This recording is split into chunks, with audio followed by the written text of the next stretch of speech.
If your cucumber vine has covered the trellis, but your harvest basket is still empty, the answer is not to grow more leaves. You need to change how the plant uses its light, water, nutrients, flowers, and fruit.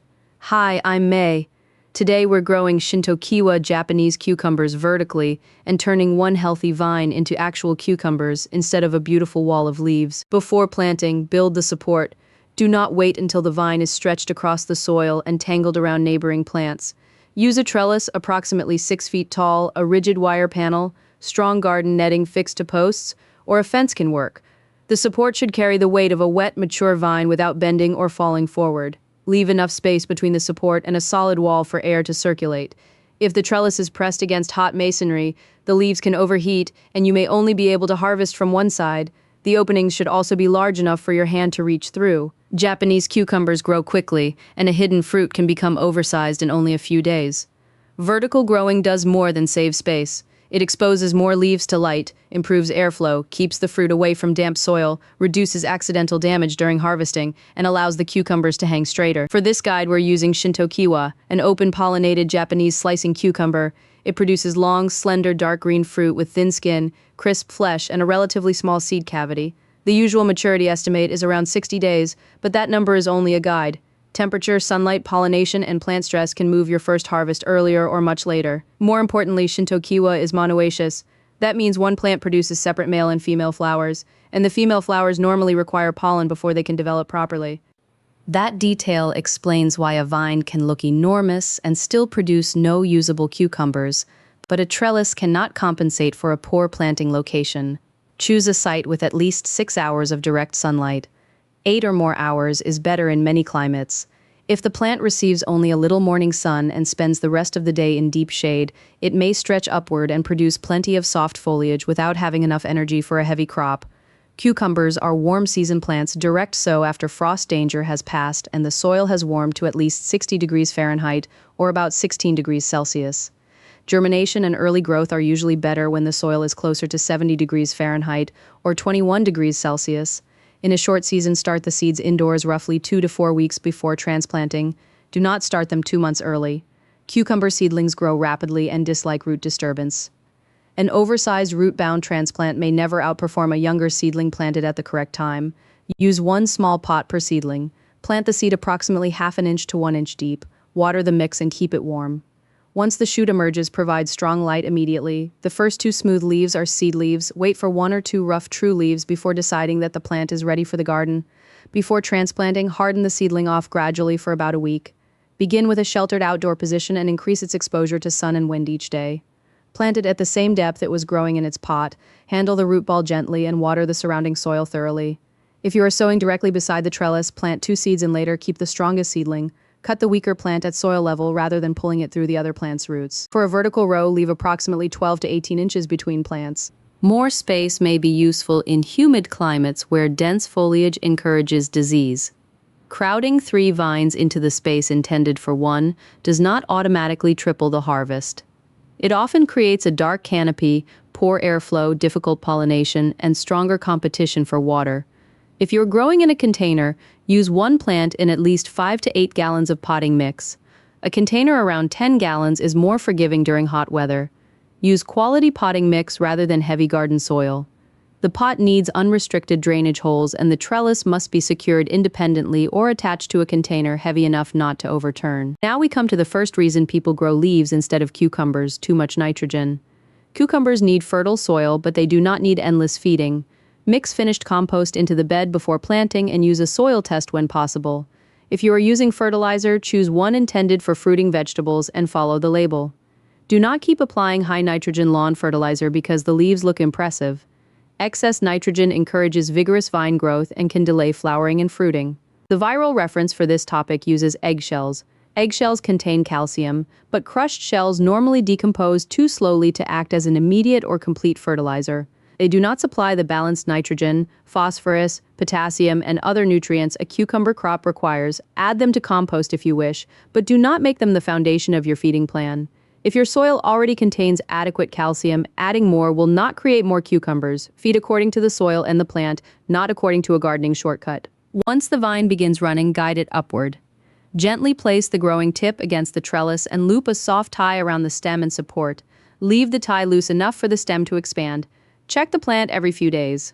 Tendrils will begin gripping the support, but the vine may still wander sideways or attach itself to another crop. Redirect it while the stem is flexible. Do not force an older stem around a sharp corner because cucumber stems can crack easily.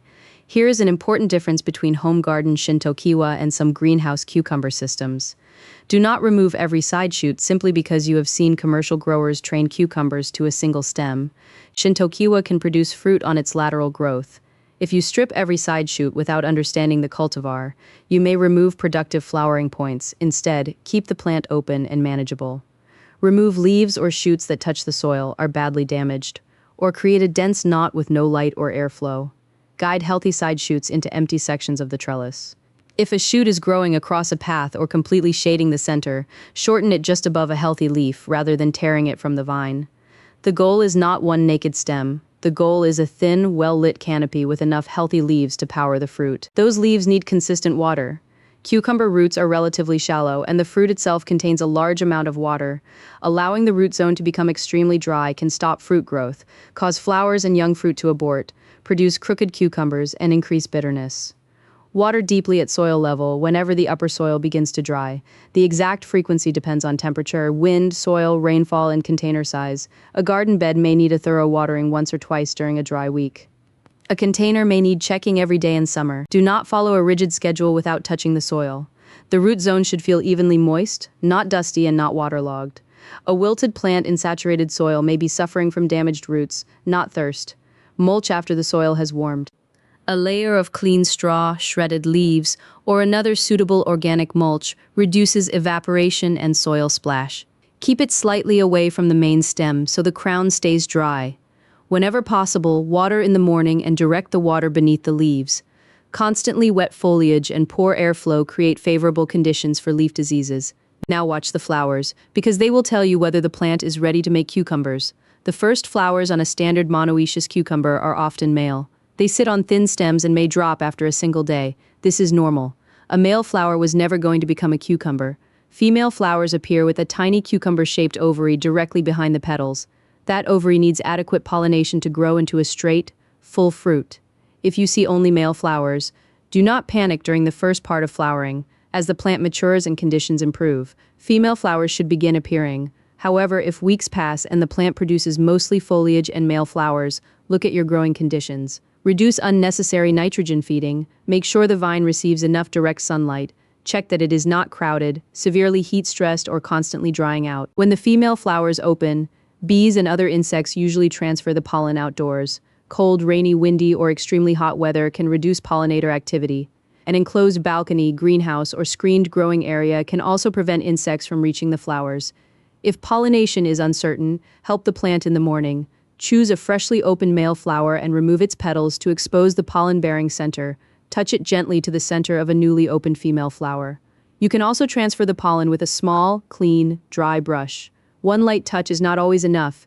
Cucumbers form best when plenty of pollen reaches the female flower, so cover the center carefully without damaging it. Within several days, the result becomes visible. A well-pollinated ovary remains green and begins lengthening.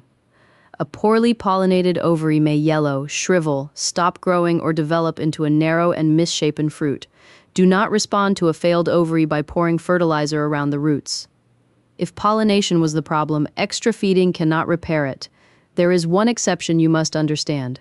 Some Japanese or greenhouse cucumbers are parthenocarpic, meaning they can develop fruit without pollination. Pollinating those cultivars may create seedy or distorted fruit. Shintokiwa is a monoecious, open-pollinated type, so this guide includes pollination. If you grow a different Japanese cultivar, read the seed packet. Follow its instructions if it is labeled parthenocarpic or seedless. Once cucumbers begin forming, the plant's priorities change. Continue consistent watering and apply additional fertilizer only if the soil test, product schedule, or plant conditions supports it. A pale plant with slow growth may need nutrition. A dark green vine growing several inches every day but refusing to flower probably does not need more nitrogen. Do not allow the trellis to become a solid wall. Every week, look through the canopy. Redirect crowded shoots, remove badly diseased leaves, and preserve healthy leaves receiving direct light. Never remove a large portion of the foliage in one day. Fruit exposed suddenly to intense sun can scorch, and the plant needs leaves to manufacture energy. Also avoid working through wet vines. Handling wet foliage can spread disease from one leaf to another. Check regularly for cucumber beetles, aphids, spider mites, and insect eggs. Cucumber beetles are especially important because some species can spread bacterial wilt. A vine affected by wilt may collapse even though the soil contains water. Powdery mildew appears as pale, powdery growth on the leaves. Downy mildew produces angular yellow or brown areas and can damage a crop rapidly under favorable conditions. Good spacing, airflow, crop rotation, root-level watering, resistant cultivars, and early inspection are more effective than waiting until every leaf is infected. If treatment is necessary, use only a product labeled for cucumbers and the specific problem in your location. Follow the pre-harvest interval because you may be picking fruit almost every day. Now we reach the step that creates more cucumbers by removing cucumbers. Harvest early and harvest often. Shintokiwa fruit can reach roughly 9 to 12 inches, but size alone is not the only test. For the best texture, pick, while the cucumber is slender, uniformly green, firm, and crisp, before the seed cavity expands and the skin begins yellowing. Many growers prefer it around 8 to 10 inches. Use your seed supplier's description as the final size guide because strains can differ.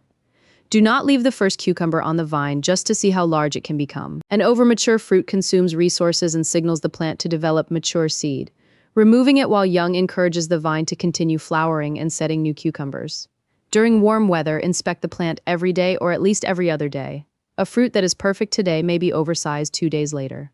Cut the stem with clean scissors or pruners. Do not twist and pull hard enough to tear the vine or uproot a container plant. If you discover a yellow swollen cucumber with hardening seeds, remove it even if you do not plan to eat it.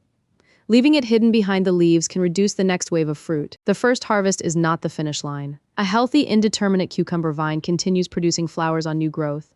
Every harvested fruit makes room for the plant to direct energy toward the next one. If production suddenly stops, use this simple diagnosis. If you have leaves but no flowers, check plant age, sunlight, and excessive nitrogen. If you have many male flowers but no female flowers, give the plant more time and reduce environmental stress. If female flowers appear but the tiny cucumbers shrivel, investigate pollination, extreme temperatures, water stress, and the number of developing fruit already on the vine. If cucumbers grow curved or narrow at one end, poor pollination is common, but uneven water, low fertility, physical obstruction, and stress can also contribute. If the fruit tastes bitter, look for heat, drought, root damage, and other stress. Do not assume all Japanese cucumbers can remain sweet under every growing condition. And if the vine was productive but is now declining, inspect for pests and disease before adding fertilizer. Growing Shintokiwa vertically comes down to 6 decisions. Give one vigorous plant enough sunlight and root space. Build a strong 6-foot trellis before the vine needs it. Feed moderately, because excess nitrogen grows leaves faster than cucumbers. Keep productive side shoots while preventing the canopy from becoming dark and tangled. Pollinate the female flowers when insects are unreliable, and harvest slender green cucumbers every day or two before they become mature and yellow. The trellis is only the structure. Your management determines what covers it. When light reaches the leaves, moisture remains steady, pollen reaches the female flowers, and young fruit is removed on time. The same vine that once produced nothing but foliage can begin giving you crisp cucumbers again and again. If you grow Japanese cucumbers, tell me in the comments which cultivar performs best in your climate. And subscribe, because next time we'll grow long Asian eggplants in a small bed without letting the plants become overloaded or the fruit turn tough.